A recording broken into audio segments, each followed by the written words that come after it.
All right, listeners, ready to shift gears. Today we're hitting the road, the off-road, I should say, for a deep dive into off-roading in Africa. Yeah, we're talking about those incredible landscapes, challenging terrains, the wildlife, the whole package. So we've got some excerpts here from a document that really breaks down the how-to, the thrill, and the logistics of tackling the African continent on four wheels. It's more than just driving, though, isn't it? This document really emphasizes connecting with Africa on a deeper level. It's about experiencing its soul and history and that amazing diversity of nature that you just don't find anywhere else. Yeah, okay, I'm hooked already. Yeah. So why is Africa like the place to be for off-roading? What makes it so special? Well, close your eyes for a second and imagine this. Okay. You're at the top of a massive dune in the Namib Desert. The sun is setting over this just sea of golden sand, and the silence is amazing. The only thing you can hear is the wind whipping past your 4x4. That's the kind of experience you get in Africa. Mm. Deserts, forests, mountains, savannas teeming with wildlife. It's a continent that's just begging to be explored on your own terms. Wow, you're making me want to book a flight like right now. But I have a feeling this isn't your average Sunday drive. This document mentioned some pretty intense off-roading destinations, so let's hear about those. Okay, well, let's start with that Namib Desert you were talking about. And it's not all just sand dunes either. Picture yourself climbing Dune 45 to catch the sunrise. It's supposed to be absolutely mind-blowing. And then there's the Namib Naukluft National Park. It's got these crazy rock formations and plants that have adapted to survive in some of the harshest conditions on Earth. It's a real test of your off-roading skills and a chance to see nature's resilience up close. June 45 at sunrise, all right. That's going straight on the bucket list. Okay, so what's next on our off-roading tour of Africa? How about we venture into the Sahara Desert, the world's largest hot desert? Ooh. We're talking endless sand dunes and rugged terrain that has challenged explorers for centuries.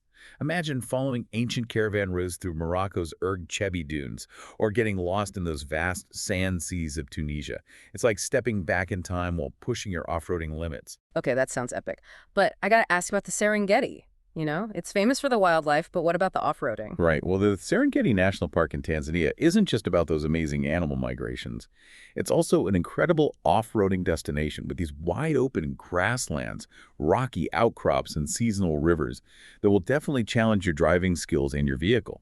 Just imagine yourself navigating those unpredictable terrains with the chance of spotting lions, elephants, giraffes just meters away.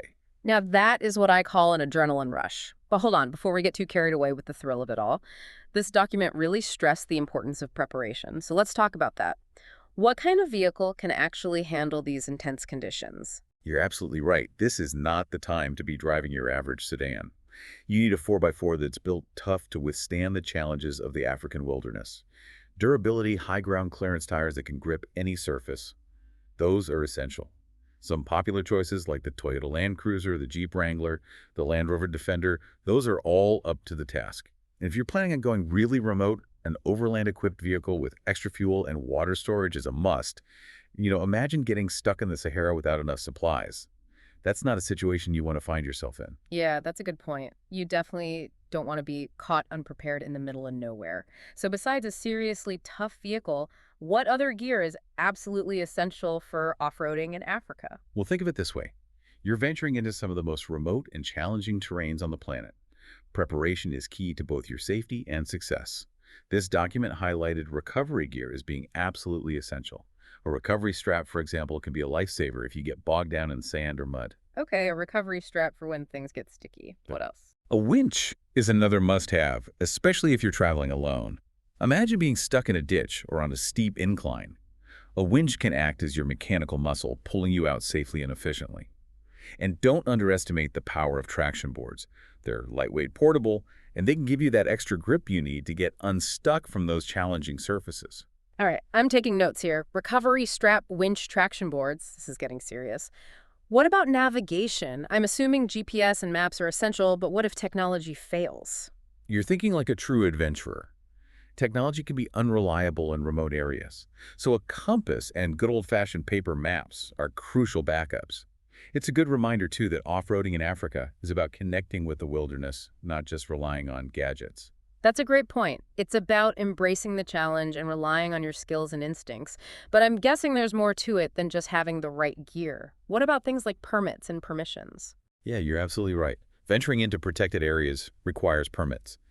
And it's crucial to research the specific requirements for each area well in advance.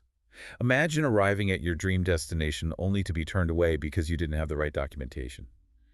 That would be a real bummer. Talk about a mood killer. Okay, permits checked off the list. Anything else we need to be aware of before hitting those African trails? Let's talk about environmental responsibility.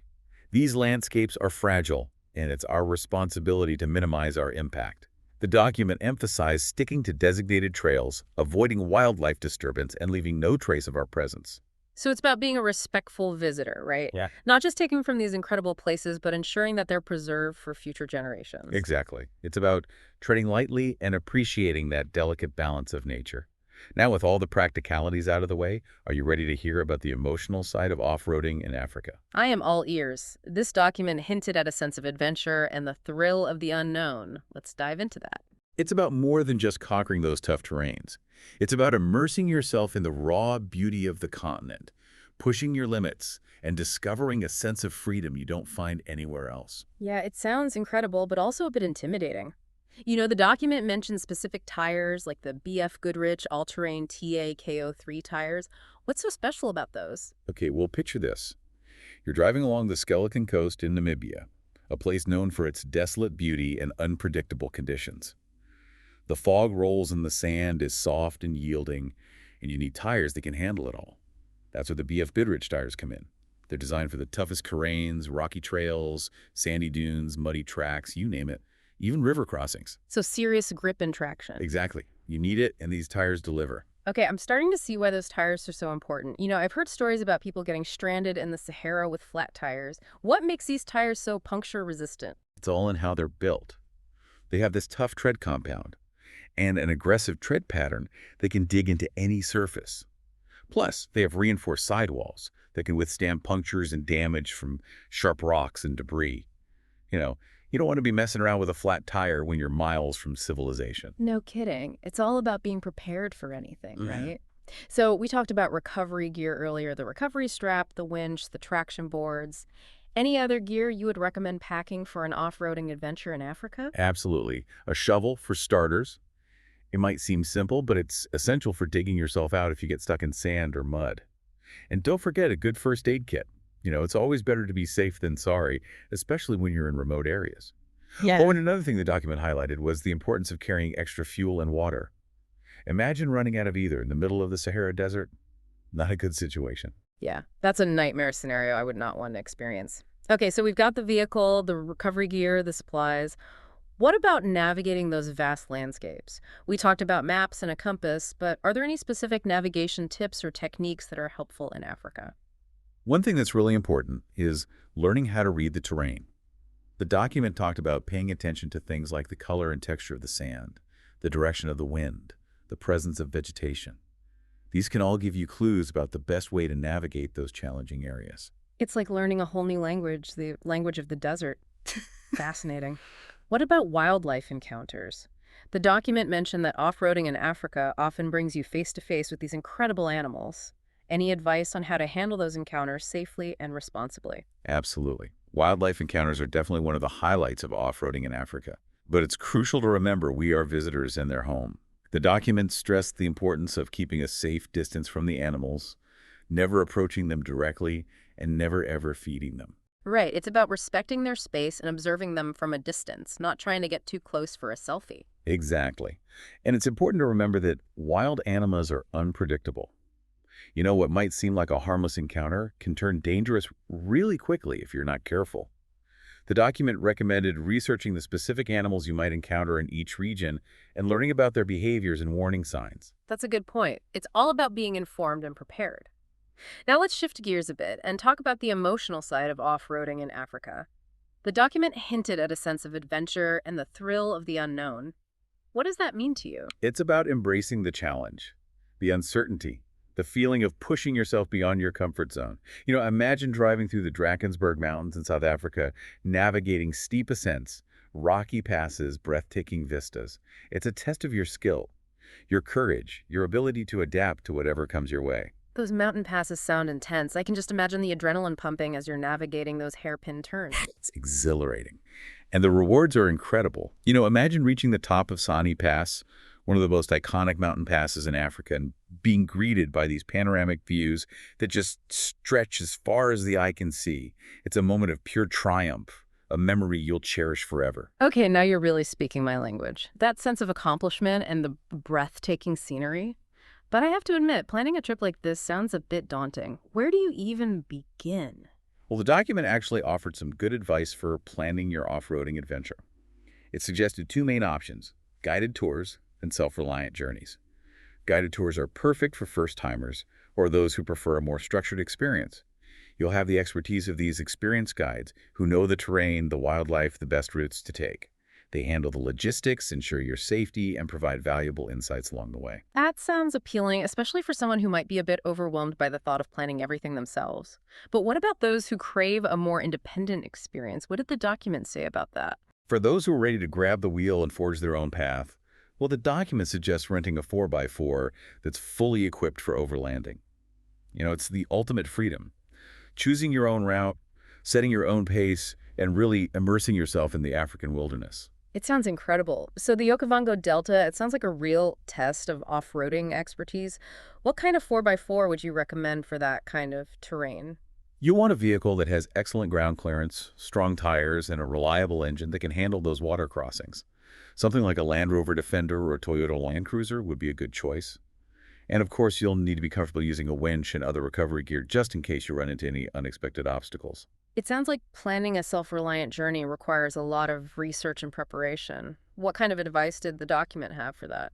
Well, the document stressed the importance of planning your route very carefully, taking into account fuel availability, road conditions, and potential hazards. It also recommended checking for any necessary permits and permissions for the areas you want to visit. And I imagine flexibility is key, right? Things don't always go according to plan, especially when you're dealing with the unpredictable nature of Africa. Absolutely. Weather conditions can change in an instant, roads can become impassable, and wildlife encounters can definitely throw a wrench in your plans. The document really emphasized being adaptable and resourceful and prepared to adjust your itinerary as needed. Sometimes the most memorable moments come from those unexpected detours. It's all part of the adventure. Mm. Right. But let's talk about something that really stood out to me in this document, this idea that off-roading in Africa can be a transformative experience. What are your thoughts on that? It's more than just a physical journey. It's a journey of self-discovery. When you're out there in the wilderness, facing those challenges head-on, relying on your instincts and your skills, you learn a lot about yourself. You discover your strengths, your resilience, and your ability to adapt to those unpredictable situations. It's a chance to connect with something bigger than yourself, that raw power of nature, those ancient rhythms of the land, and the spirit of adventure that's inside all of us. It sounds like it can be a really profound and moving experience, something that goes way beyond just checking off destinations on a list. Exactly. It's about being present in the moment, soaking up the beauty of your surroundings, and appreciating those simple things. It's about pushing your boundaries, embracing the unknown, and coming back with a whole new outlook on life. Well, this has been an awesome deep dive into the world of off-roading in Africa. We've talked about everything from choosing the right vehicle and gear to navigating those challenging terrains, encountering wildlife, and really embracing that transformative power of adventure. It's a journey that calls to those who have a real thirst for exploration, a love of the outdoors, and a desire to experience that untamed beauty of Africa. If you're feeling inspired to embark on your own off-roading adventure, remember to do your research plan carefully and be respectful of that natural environment. And most importantly, embrace the journey and all of its unexpected twists and turns. Who knows what incredible discoveries await you on the open roads of Africa. Until next time, keep exploring, keep adventuring, and keep diving deep into the wonders of our world. Happy trails, everyone.